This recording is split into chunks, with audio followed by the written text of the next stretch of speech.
All right, so I'm going to go over our debt calculator at freedomfinances.org, and I'm going to show you how to use it and add in all the debt that you might have, whether it's a credit card, car payment, student loan, or a mortgage.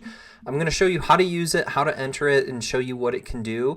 We're going to first go over, start from left to right, but after I use this, I'm going to show you how to actually download it so that way you can use it on your own. Of course, it's free, so you can use it on your own. You can download it, save it to your computer or Google Sheets, however you want to use it. All right, so with the debt calculator, the goal is to enter in all your debt and categorize your debt. Okay, we're going to start with the left side. This is called urgent debt. This is the type of debt that you want to get rid of as soon as possible, the debt that preferably you never want to have again in the future. So what we're going to do first is enter in our credit card debt, any title loan or payday loans. For this scenario, I created a fictional family who has a few credit cards, a couple cars, some student loans, and a mortgage. So in this case, I have 3 credit cards. I have a credit card of Bank of America around $1,200, a Capital One credit card, and a Home Depot credit card. So I'm going to enter in all this information in this first category, and you'll see that all the information is automatically calculated at the bottom. So our first credit card is Bank of America. You can change the name of the credit card if you want, or you can just keep it as credit card 1, credit card 2, etc. In this case, I'll go ahead and change it. Bank of America. We have a balance of $1,230.40 and then a minimum payment of $26. So I'm going to go ahead and enter in all these credit cards. Now that the credit card balances and all 3 credit cards are entered, you can see the minimum payments, the balance, and the total. So we have a total of $9,400 in credit card debt with a minimum payment of $91 per month. So really quickly, let's just do some quick math here. Let's say we only pay the minimum payment. It would take 103 months to pay off, which is about 8.5 years. However, that does not include interest payments. Once you include interest payments, you're probably paying on this for 20, 30 years. All right, so let's move on. In this case, we have no title loans, no payday loans. So if you have any title loans in your life or any payday loans, just go ahead and enter it here. All the totals and urgent debt will be calculated at the bottom. In this case, we're going to go ahead and hide it. So what you do is you click on the row here, highlight them, right click, and click hide. In this case, in our scenario, we have 2 cars, a Toyota Corolla 2021 and a 2022 Dodge Ram. These are the amounts and these are the monthly payments, so I'm going to go ahead and enter those. Okay, now you can see that our total car debt is around $40,000 and our monthly payments around $1,100. In this scenario, we don't have any personal loans, but we do have student loans. So I'm going to go ahead and enter these 2 student loans. All the debt that is orange is considered bad debt. Bad debt is debt that you've already received the benefits from. For example, a student loan, you've already gone to college, you've already gotten your degree. A car, you've already purchased a car. Now you still receive good utility on a car. You can drive it every day. Most people drive their cars multiple times a day. However, car value does drop drastically once you buy the car, and over several years it reduces its value. Car debt is bad debt because they're expensive, they take a long time to pay off, and you don't have a lot of value in them. Our second tier debt would be a home equity loan. And in this case, we have a home equity loan of $10,000, $450 per month. Let's just assume that you took out some home equity loan on your house, maybe to fix the roof or some sort of emergency with your home. That's what a home equity loan is in this case. So we're going to go ahead and enter that. Now we have our urgent debt, our bad debt, and our second tier debt is all totaled here at the bottom, and we have our total debt and our total minimum monthly payments in this scenario. Now, the last piece of debt in our case would be a mortgage. In this case, the mortgage is $295,000 is how much is owed. The mortgage price is around $2,100. Let's just go ahead and assume that we bought this house. Mortgage rates were pretty low, so the mortgage price isn't too high. Okay, now that I've entered the mortgage, we have our total balance and our total minimum monthly payments. What's important here is we want to look at this total right here, our total debt. In this case, we have $410,000 in debt, a minimum monthly payment of $4,646. So in this case, some people may think it's a little ridiculous to have 2 cars, 3 credit cards, 2 student loans, a home equity loan, and a mortgage. But let's be honest, there are some people who are way off with this. Some of those categories that were hidden, like a payday loan or a personal loan, people may actually have multiple credit cards and payday loans totaling close to maybe $1 million. So this scenario is probably pretty common for a lot of people. Once again, if you need to hide an area, you just click on the rows and click and drag. You right click and click hide, or in this case, I'm going to unhide them and I'll see what's missing. I'll go ahead and hide these again so they're not in the way.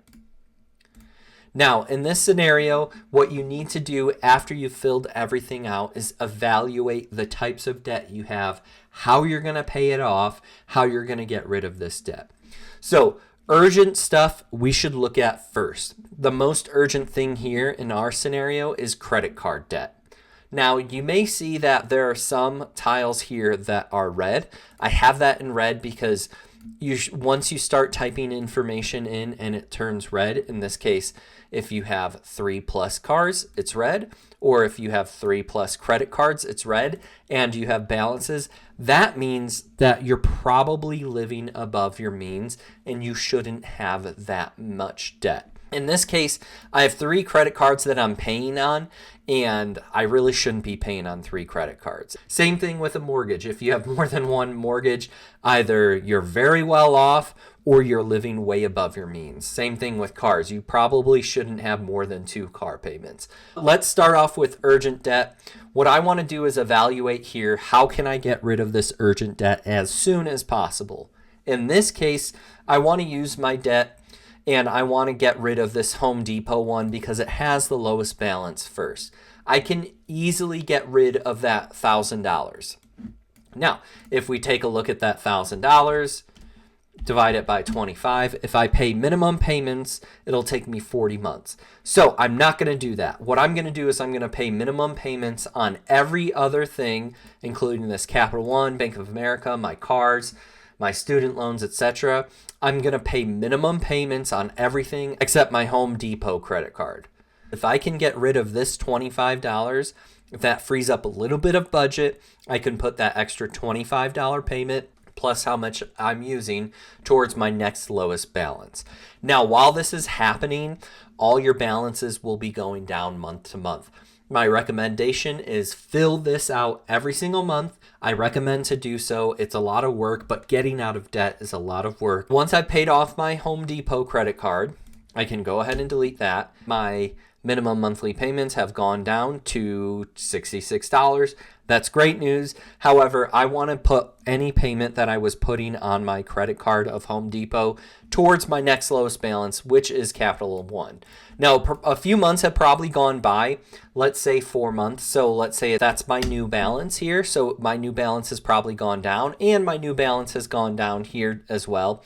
So we're probably looking at something like that. Now, all these numbers are going to be trickling down, except interest payments will actually still be adding up. So some may not be going down as much as you would hope, as much as you would want.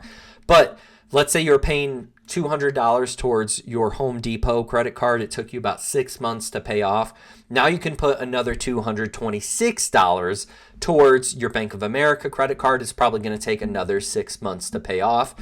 Once you paid that off, that's gone. Let's say this only went down about $100. You can pay that off, delete that, and now you have $7,000 here, and you're almost out of urgent debt. This one looks like it's a pretty big credit card. If you can afford to put maybe a bonus or a pay raise to put some extra money towards your urgent debt, you're going to want to do that first. So once we get rid of our 2 credit cards, hopefully we've gotten rid of this credit card. These payments have probably gone down. Let's say it took about 1.5 years. Let's say this is down to $10,000. This is down to to $27,500. All your debt is quickly trickling down. Now, what you're looking at here is you want to pay off these two next. You see, this is down to $10,000. Your home equity loan probably dropped, let's say, to $9,500. This is an opportunity to be flexible. Some people always say just pay whatever the lowest debt is first. In this case, it would be the home equity loan. However, your next most urgent debt is going to be this bad debt with the car debt and student loans. So I recommend paying off these two first. This probably went down some as well. Probably not much. Maybe this one went down to $41,000. So you need to figure out, how do I move my monthly payments around to pay off debt as soon as possible? So you're going to continue this process as quickly as possible. So you're paying off debt, avoid adding to these categories. You no longer want to put money on credit cards. And if someone tells you while you're trying to pay off your debt, yeah, but you should put a little bit on the credit card balance and pay it off every month, don't listen to them. You're trying to pay off your debt every month. You don't have to have a rolling balance on your credit card. You're not worrying about building up your credit score by having a rolling balance. That's not going to make as much of an impact of paying off this debt in your budget and your credit score. So if someone tells you spend $25 on your credit card, pay it off every month, ignore them. Don't use your credit card anymore while you're in this process. Avoid title loans, avoid payday loans. We're going to focus on the next few months, your car debt.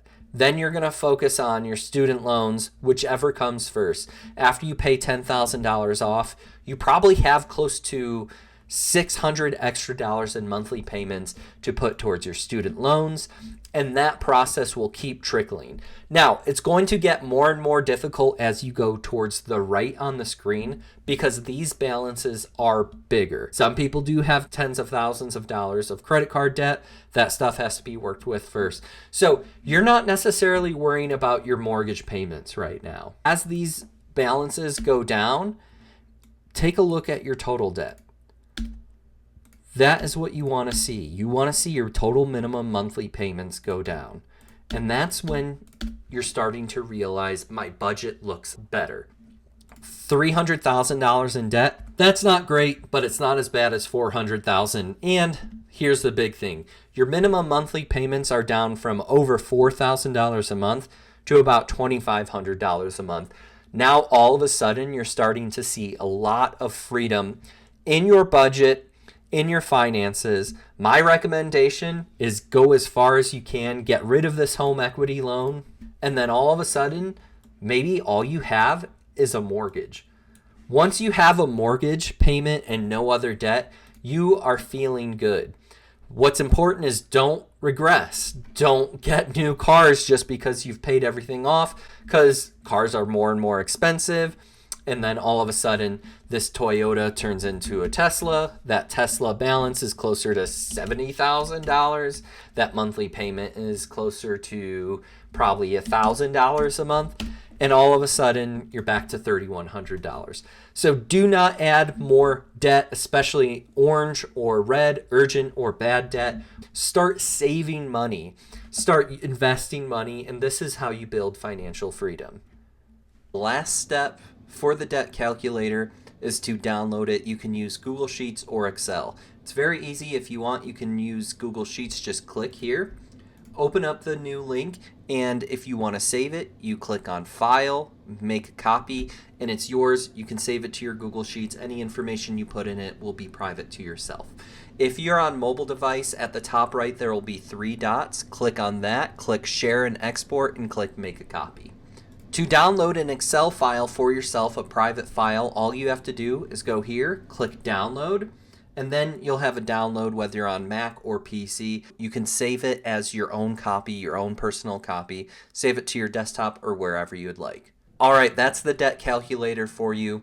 If you have any questions, feel free to comment below. If you're watching this video through YouTube, you'll have the link below for the Google Sheets copy and the Excel file. Have a great day.